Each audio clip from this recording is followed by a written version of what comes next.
This is Optimal Finance Daily, episode 135. Do you give money to panhandlers? By M.O.N.E.Y of budgetsaresexy.com.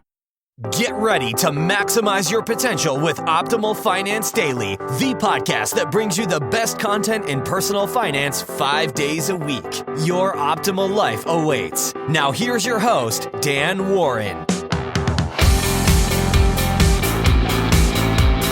Greetings to all of you on this Friday. This is where I, of course, read to you from some of the very best personal finance blogs on the planet. Now, today I've got a post from M.O.N.E.Y, and Justin over at Optimal Living Daily actually guest posted on his site, which is budgetsaresexy.com, recently. I think it was just last week.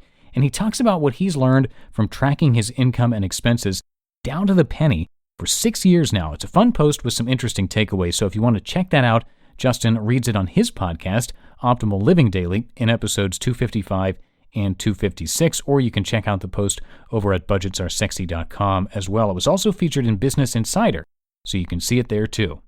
But for now, let's hear from M.O.N.E.Y as we optimize your life. Do you give money to panhandlers? By M.O.N.E.Y of budgetsaresexy.com. I did, twice this week, and each time my wife scolded me. She tells me it's smarter to give to legitimate charities because you never know if these panhandlers are lying. Which is true, you don't, but what if they aren't? What if they do have cancer and no home and 5 kids who can't afford to eat dinner that night? What if they are a war vet without a leg or a place to go? I told her I have faith in humanity, and if they really were duping me, well, they need even more help than I can give them.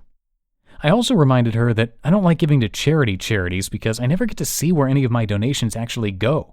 I know where they tell me it goes, and I see all the pictures of the sad kids or dogs or countries, but I don't get to see the exact ones who actually get my money.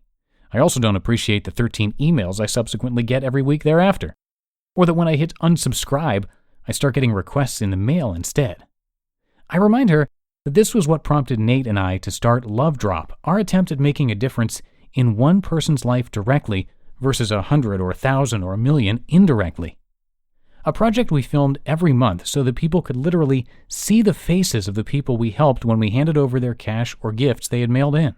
All $90,000 of it. The reaction on both sides was indescribable, the ones who gave and the ones who received.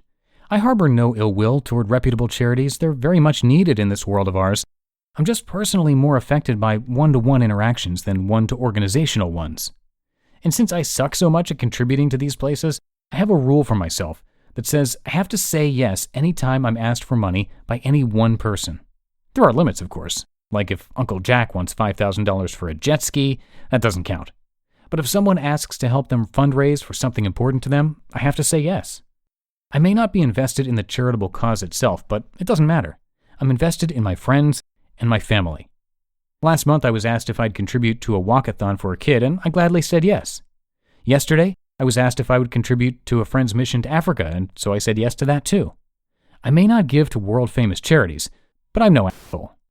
My wife very much understands this, of course, but says I should at least limit the amount of money I then give to the panhandlers since I restrict myself from saying no. And usually I do.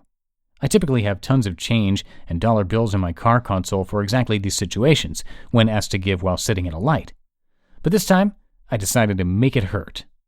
A passage from the Bible crept in and reminded me that it's a much bigger sacrifice for a poor person to donate $1 than it is for a wealthy one to donate $1,000. The more it stings, the better you're doing, at least according to the Bible. Now, I didn't reach in my wallet and give these less fortunate ones a $1,000 bill. I'm not that bad yet. But I did give $15 worth. To the first, I handed over $5, which was a lot harder to give than $1.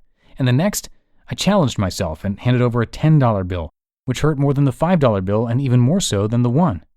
That was the part that my wife had the beef with.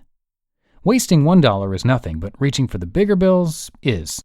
If, of course, you believe the person on the other side is deceiving you, which I do not. Either way, it made for a great discussion between the wife and I, and so I thought I'd continue it here. With you guys, not my wife. She's tired of me. So tell me, do you give money to the homeless and or panhandlers? Do you have any of your own rules for donating to charity? I don't know why I do half the things I do, but I do know that goodness is the only investment that never fails. And I know this because Henry David Thoreau said so, and he's pretty smart. Update. I don't actually have a problem with the where the money goes debate with legitimate charities. They all have overhead, and at the end of the day, they do a ton of good in the world. We also had overhead at Love Drop.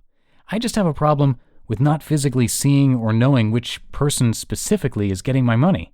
It's a silly request, and one that a large organization would have a tough time pulling off, but it's what motivates me to give in the end. Seeing that personal connection and knowing it's making a difference in that specific person's life.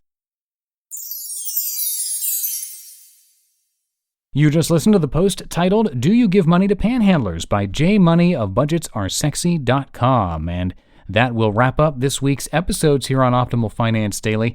As I mentioned at the top of the show, Justin from Optimal Living Daily recently, just last week, wrote up a post for Budgets Are Sexy readers talking about some takeaways from tracking his expenses for 6 years now. And you can check that out at budgetsaresexy.com and also get Justin's template for tracking both your income and expenses. He's also answering questions there in the comments, so it's definitely worth stopping by.